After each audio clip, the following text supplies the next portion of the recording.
I paused the footage right at the moment her hand slipped into his. It wasn't the hand-holding that broke me. It was the way she looked at him, relaxed, familiar. The way she used to look at me when I brought her tea before bed, when we still had good mornings instead of "Where were you last night?" She told me she needed space, that she was just driving, that she didn't want to talk. So I didn't call her. I did one better. I watched her. I watched the camera I installed last year after someone stole a package off our porch. The same camera she forgot existed when she walked up the driveway with him. He parked 2 houses down. Smart, almost like he'd done this before. I watched him open the door for her. I watched her laugh at something he said. I watched her lean in. I watched her kiss him. Not a quick, guilty kiss.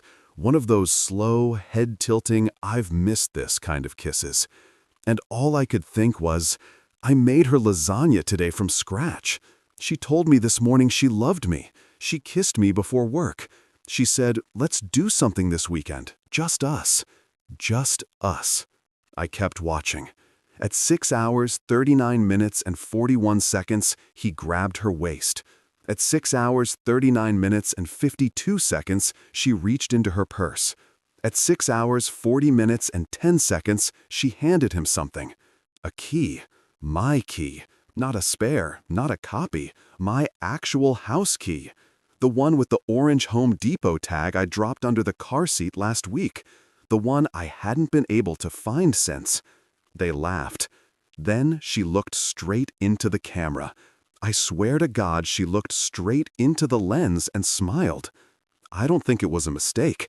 I think she wanted me to see it. I think this was the plan all along. I didn't sleep that night, not even a second. I just sat on the couch, laptop open, finger hovering over the spacebar, replaying the footage again and again. Every time I watched her smile into the camera, it felt a little more intentional, like it wasn't just betrayal, it was a message. And the key, the orange-tagged key, haunted me. I remember losing it last week in the parking lot at that stupid gas station off Route 8. I dropped it getting into the car, and when I circled back 5 minutes later, it was gone. I told Sarah. She said not to worry. "We have spares," she reminded me, kissing my cheek. "It's just a key." No, it wasn't. Now I knew exactly who picked it up. What I didn't know was how he got it back to her. Or worse, how long this had been going on. I checked the camera history. Of course, there were gaps, footage missing. The system I set up to feel safe now just reminded me how blind I'd been. There were entire evenings that hadn't recorded, labeled "connection error," which is ironic because that's also a pretty accurate description of our marriage lately. Around 3:40 a.m., I finally stood up, palms sweaty, heart pounding. I didn't want to see anymore. I needed to know. I crept upstairs and opened the closet. Sarah's suitcase was gone. Her favorite one, the little maroon roller she always brings on weekend getaways. It wasn't there. Neither was her black hoodie, the one she sleeps in when she's cold. And her toothbrush gone, but her coat still hanging, her boots still on the rack. She didn't leave me. She wasn't running away. She was planning to come back. And the worst part, she didn't think I'd notice.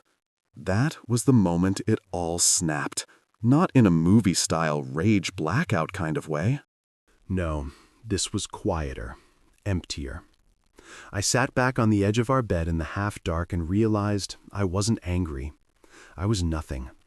No sadness, no fear, just this hollow echo in my chest where trust used to be. And then, right as the sun began to rise and the birds started singing like nothing was wrong, her text came in. "Good morning. Can we talk tonight?" Like nothing happened.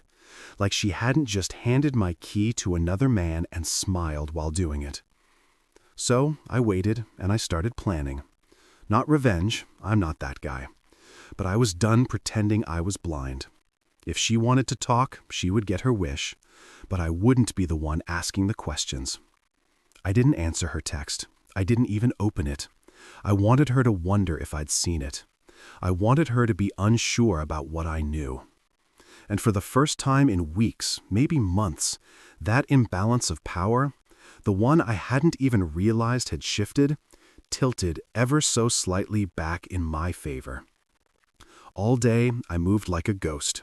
I went to work but don't remember anything about it. I smiled at a guy in the elevator, nodded at Susan in accounting, but inside it felt like I was underwater. I was running on fumes, living off the adrenaline of knowing that tonight something was going to break. Something that had needed breaking for a long time. When I got home, I didn't cook. I didn't clean. I turned off the front porch camera deliberately, dramatically, and sat on the living room floor like a man waiting for a verdict. She arrived at 6:42 p.m. Not early, not late. Exactly the kind of timing someone chooses when they're trying to seem casual, but they've rehearsed it in their head all day. I watched her through the peephole as she paused at the door, took a breath, then smiled. Smiled before she opened it like she was about to sell me something. Her voice, when she said, "Hey," was practiced, bright, a little nervous, but not guilty, and that scared me more than anything. She walked in like nothing had changed, dropped her purse on the chair like she always did, kicked off her shoes, and then, like the final move in a long con, she sat across from me and said, "So, can we talk?" I didn't answer. I just looked at her. Her hair was still damp from a shower. She smelled like hotel soap, that lemony, too sterile kind. Her left eyelid twitched just once when I didn't respond. And then, slowly, her smile faded. "I know I've been distant," she began, her tone softening. "I've just been confused about us, about everything. I didn't know how to say it without hurting you." She was good, too good. If I didn't know what I knew, I might have believed her. She had that innocent vulnerability in her voice that used to make me bend every time, but not tonight. I asked her, "Where's my key?" She blinked, caught off guard. "What?" I repeated it slower. "Where is my key?" She glanced toward her purse quick, barely noticeable, but I caught it. I stood, walked over, and opened the side pocket. There it was, my key. The orange tag still attached, bent slightly at the edge. My hands shook as I held it. She didn't say a word. When I looked up at her, her face had changed. The performance was over. The soft eyes, the concerned frown, all gone. What replaced it wasn't anger. It was indifference. Cold, tired indifference. She sighed, looked away, and said, "It's not what you think." Which, as we all know, is exactly what people say when it's exactly what you think. I asked her if she wanted to tell me his name. She didn't answer. I asked again. She stood up, walked past me toward the kitchen, and opened the fridge. "You didn't make anything?" she asked, like this was Tuesday and not the day everything shattered. "I thought you'd at least cook if we were going to have a serious talk." That broke me. Not in an explosive way. I just laughed, quietly, bitterly. Because somewhere deep down I realized I'd spent so long trying to keep this thing alive that I hadn't noticed I was the only one breathing into it. "I know about the charger," I said finally. "I know about the key. I know about Lakeside Motel Room 7, paid in cash. 2 guests." Her hand froze on the fridge door. Then, without turning around, she muttered, "You shouldn't go digging into things you're not ready to handle." And just like that, just 10 words, the last little string holding me together snapped. "Who is he?" I asked again, louder now. She turned to me, calm as a statue, and said, "If I tell you, you won't believe me." And that was the last normal sentence she spoke before everything spiraled into something I never could have imagined. I stared at her after she said that. "If I tell you, you won't believe me." And the worst part is she was right, because nothing about this felt logical anymore. She wasn't crying. She wasn't begging. She wasn't even defensive. She looked exhausted, like I'd interrupted something larger than either of us. And for a few seconds, my brain didn't know whether to scream or laugh. I stood there, holding my own key like it was a dead insect, watching my wife lean against the counter like she was about to explain why she forgot to pick up milk, not why she handed a stranger access to our home and disappeared for 2 nights. "Try me," I said eventually, my voice quieter than I expected. It came out more like a plea than a challenge. She didn't answer right away. Instead, she walked into the hallway, not saying a word, and opened the drawer beneath the staircase, the one we never used. I'd always assumed it was full of old batteries and broken chargers. But she pulled out something I hadn't seen before, a small red leather notebook worn around the edges like it had been opened hundreds of times. She handed it to me without a word and went back to the kitchen. I stared at it for a second, unsure if this was some kind of weird metaphor or a trick, or maybe just the final unraveling of her sanity. Then I opened it. Inside, there were dates, dozens of them, written in her handwriting. I recognized the way she loops her G's. And next to each date, a time and a single word. Wait. Observe. Don't enter. Close. Test. Each entry was marked with eerie precision, like she was conducting an experiment. At first, I thought maybe it was a journal, a planner, maybe even therapy notes. But then I saw it. My name, written in full caps on multiple pages. Alex, 4:12 a.m., unaware. Alex, 11:58 p.m., agitated. Alex, 6:04 p.m., redirected. I felt the blood drain from my face. "What is this?" I asked louder now. "Are you tracking me? What the hell is this?" She leaned her hip against the counter, chewing on a fingernail, something she only does when she's truly stressed, not fake stressed, like when we're late to brunch. "It's not what you think," she said again, but now the phrase felt rehearsed, like she'd had it loaded in the chamber all week. "Then help me think right," I snapped, flipping through more pages. The entries went back almost a year. Every major fight we'd had logged, every strange silence, every cold shoulder. Even the night I thought I'd sleepwalked and woke up in the backyard, it was all there, noted like observations in a behavioral study. The worst part? I couldn't tell if she was writing about me or to someone else. I found a page marked with a paperclip, one of only a few. It was dated 2 months ago. Next to the date was the phrase, "Alex not responding to trigger, escalation necessary." And under that, RJ to intervene before withdrawal. I dropped the book. It landed spine up, pages flaring out like a wound. I backed away from her slowly, like she was radioactive. "What?" I repeated, barely able to breathe. "What the hell is this, Sarah?" She finally stopped biting her nail and looked up.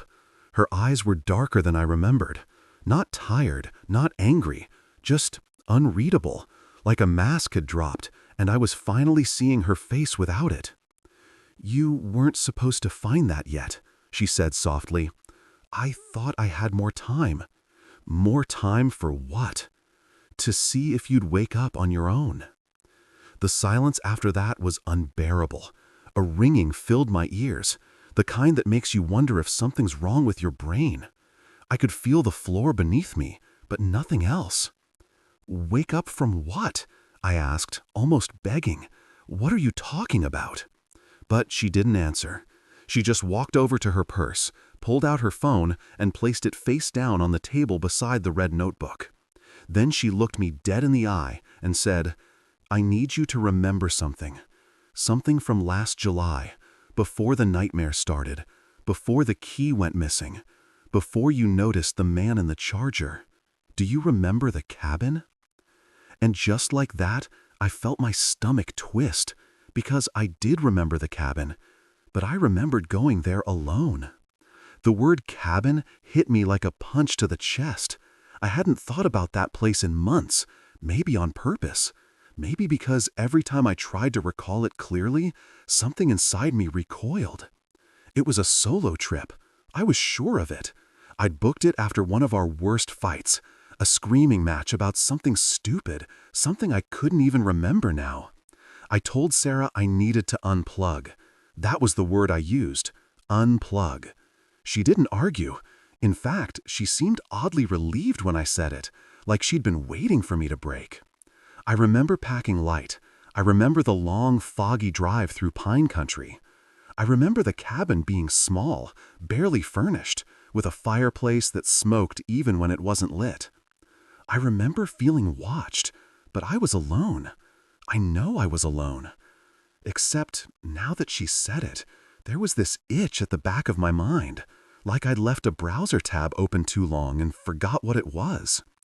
I looked at her across the room, this woman I'd slept beside for 3 years, this stranger with my schedule and a red notebook.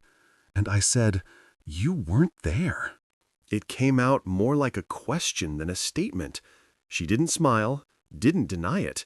She just whispered, "Are you sure?" That's when my legs started moving before my brain could keep up.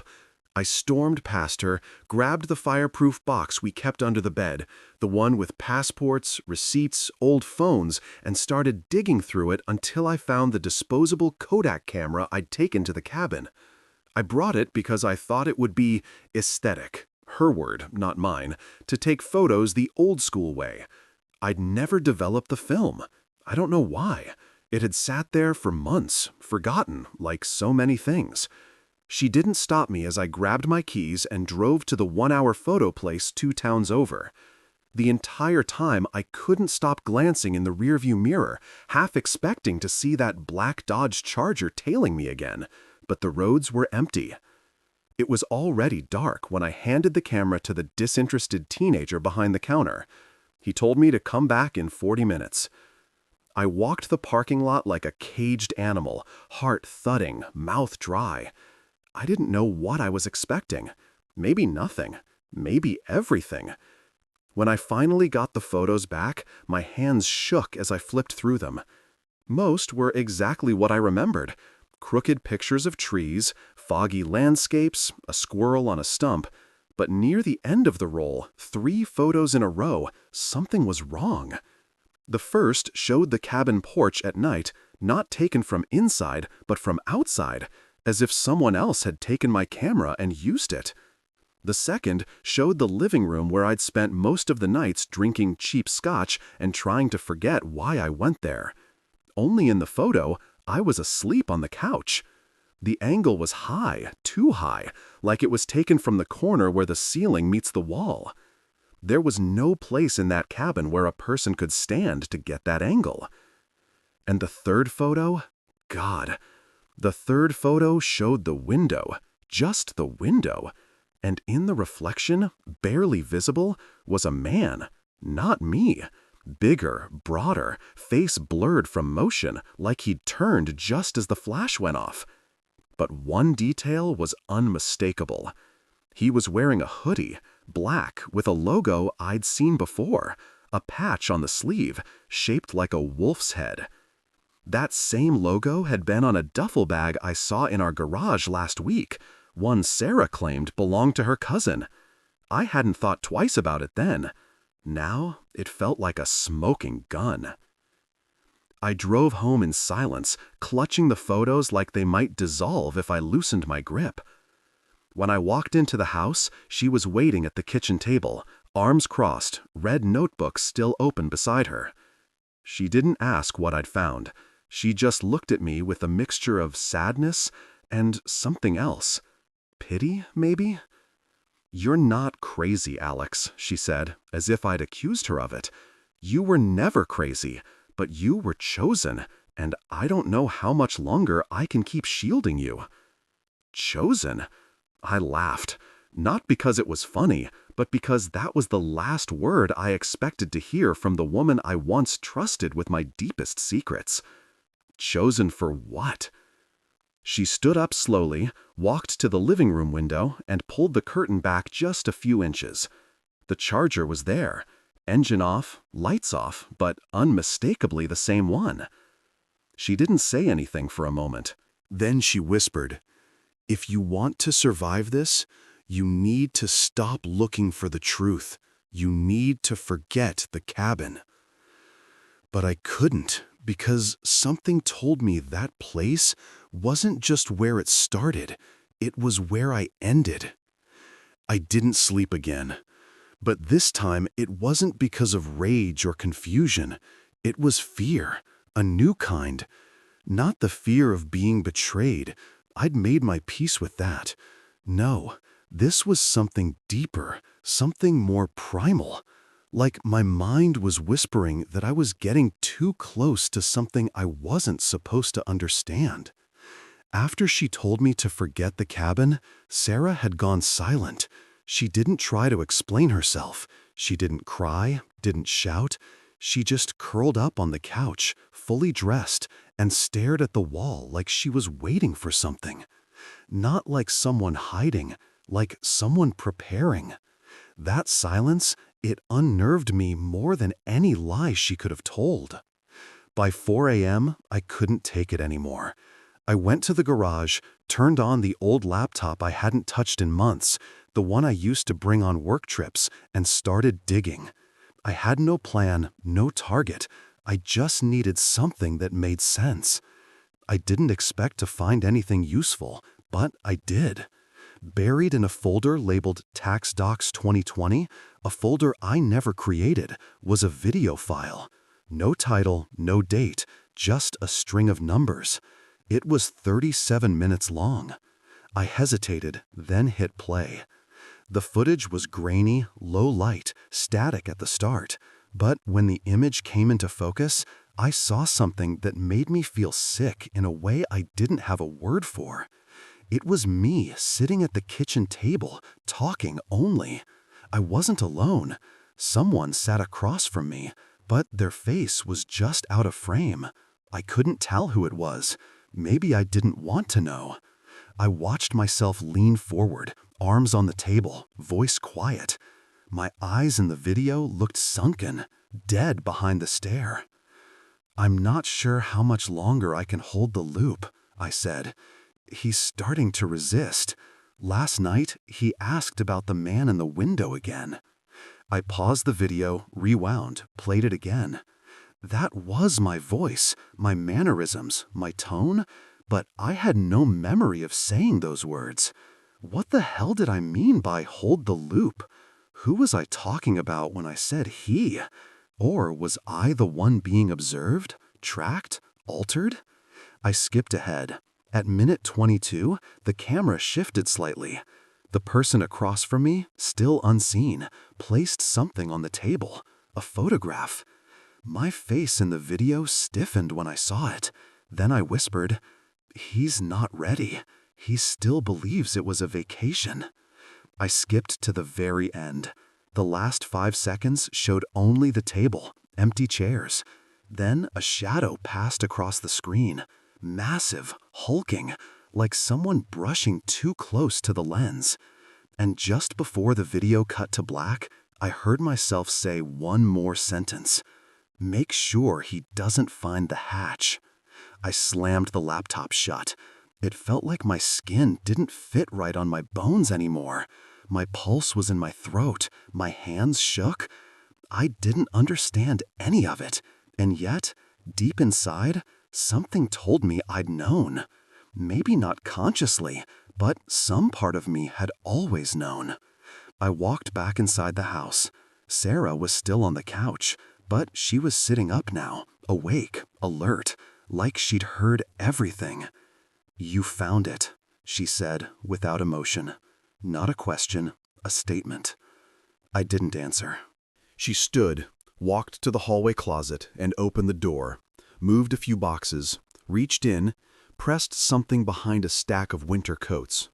A small click echoed in the silence. Then a portion of the floor creaked and lifted slightly, like a hidden panel, a hatch. I couldn't breathe. All this time in our house, under our feet. She looked back at me and said, "I wasn't supposed to tell you, but I think it's already too late. Either you remember everything tonight, or they'll reset you again." "Reset me," I whispered. "What does that even mean?" She knelt beside the hatch and opened it slowly. Cold air rushed up from below. Stale, metallic, familiar in the worst possible way. Then she looked at me, really looked at me. And for the first time in days, I saw something real in her eyes. Fear, Alex, she said. You've been down there before. The sound the hatch made when it opened was wrong. I don't know how else to describe it. Not creaky like old wood, not metallic like a cellar door. It was muted, almost like it didn't belong to this house or this world. Like the sound was coming from somewhere deeper, stranger. I stood there frozen, staring at the opening in the floor, and felt a wave of cold air rush over my bare feet. It smelled like wet stone and bleach and something else, something electric. My instinct screamed to close it, to pretend I'd never seen it, to go upstairs, crawl into bed, and let the world reset like she said it would. But it was too late for that. Sarah stood beside me, arms folded, her face pale and unreadable. I asked her one more time, quieter now, "What is down there?" She didn't answer right away. She just stepped aside and said, "Whatever version of you think you are, Alex, it ends at the bottom of those stairs." I didn't know what that meant, not really, but something inside me, some buried, unexplainable instinct did. I grabbed a flashlight from the kitchen drawer and slowly descended the narrow staircase. The walls were smooth, concrete, unfinished, not the kind of thing you'd find under a suburban home. This wasn't a basement. This wasn't on the blueprints. It was something else, something older, something deliberate. I counted the steps, 28. Then the hallway opened up into a chamber. That's the only word that fits. It was a room, but it didn't feel like it belonged in a house. The walls were lined with shelves, each one packed with small black cases, hard plastic, identical in shape and size. Dozens of them. No dust, no cobwebs. This place had been accessed recently. At the far end of the room, there was a metal table and a tall mirror mounted on the wall. But the mirror didn't reflect me. I stepped in front of it, shining the flashlight directly at the glass. Nothing, no reflection, just the faint shimmer of light disappearing into it, like the surface was absorbing it. I reached out, hand trembling, and touched it. And then, like a static pop in my brain, something snapped. Flashes, memory fragments, images that didn't belong to me but felt familiar. A sterile room, a different mirror, wires attached to my head, people in white coats, a woman, not Sarah, whispering the same sentence over and over. "You won't remember. You never do." I stumbled back, heart pounding, gasping for air. The mirror was blank again, silent. But I wasn't the same. I remembered something. Not clearly, not yet. But the blockage, whatever had been keeping it all buried, was starting to crack. I turned to the metal table. There were more black cases stacked beneath it. I opened one. Inside was a small cassette recorder, analog, old school, with a tape already loaded. A yellow sticky note attached to it read only 2 words, "Play me." My hands moved on their own. I pressed play. At first, just static. Then a voice, my voice. But it wasn't a recording of me talking. It was a message to whoever's listening. "I'm sorry. I tried. I really did. This is the 3rd loop, maybe the 4th. I'm losing count. They said each cycle would get shorter, that I wouldn't remember as much. But something's wrong this time. Sarah is starting to slip too. She wasn't supposed to feel anything, wasn't supposed to get attached. They're watching us again. I can't stop it. But maybe you can. You have to break the loop before the 48-hour window closes. If you don't, you'll go under again, and this will all start over. Check the fridge bottom drawer. You'll understand." I dropped the recorder. My legs barely held me up. I had recorded that. Me. It wasn't just paranoia. It wasn't just a breakdown or a betrayal. It was something deeper, some kind of test or simulation or manipulation that had repeated more than once. And I was the subject or the prisoner or both. I ran back up the stairs 2 at a time, practically falling through the hatch. Sarah hadn't moved. She was sitting on the floor, knees to chest, staring into nothing. She looked at me like she already knew what I'd found. I didn't ask. I went straight to the fridge, pulled open the bottom drawer, and there it was, a black envelope, sealed. Written on it in my handwriting, "Break this only if you remember everything." I stared at it, feeling every hair on my arm stand up. My body didn't want to open it. My mind needed to, because now I wasn't just trying to survive. I was trying to figure out whether any of this was real, or if I was already too far gone to know the difference. I held the black envelope in both hands like it might explode. It was heavier than it looked.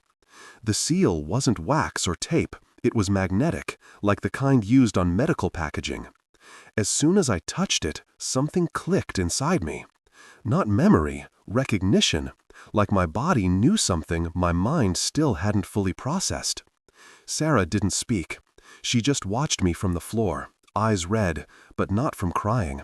She looked tired in a way I'd never seen before, like someone who had carried something unbearable for far too long. I peeled the envelope open.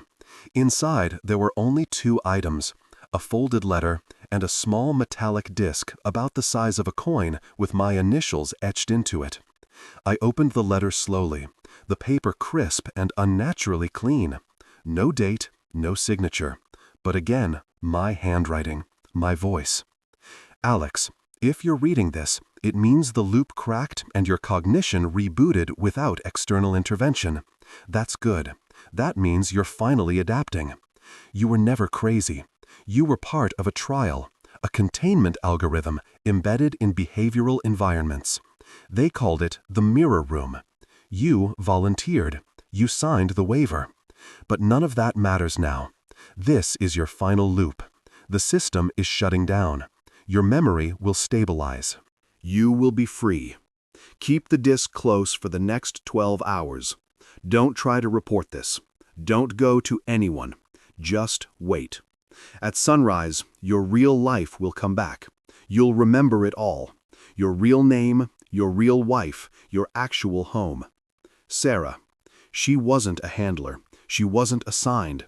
She stayed by choice. She stayed because she cared. Be kind to her when it's over. She broke every rule for you. I stared at the letter until the words blurred. My hands were shaking, not from fear, but from release.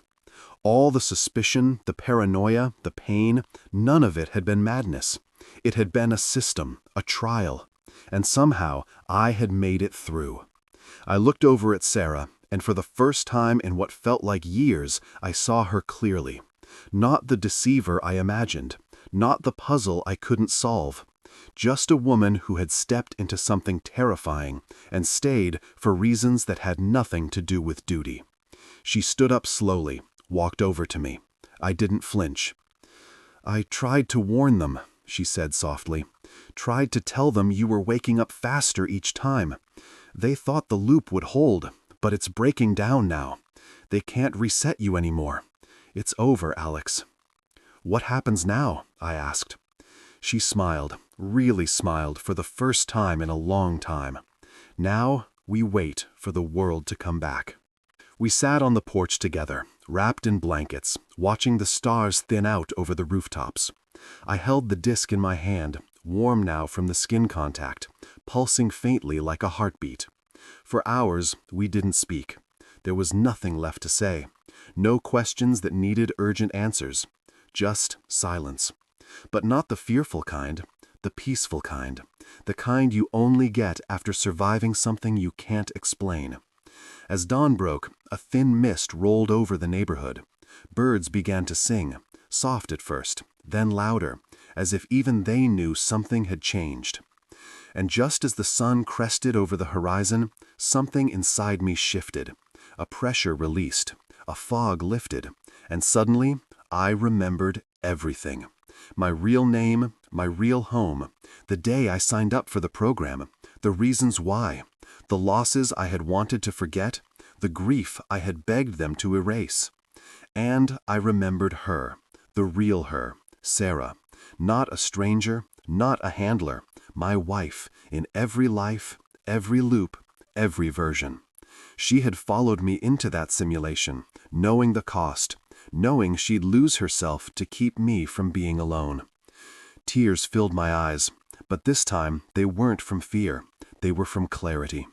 I turned to her, reached for her hand, and whispered, "You came back for me." She nodded. Every time. The world shimmered for a moment, not like a glitch, not like a reset, more like a sunrise, a gentle realignment.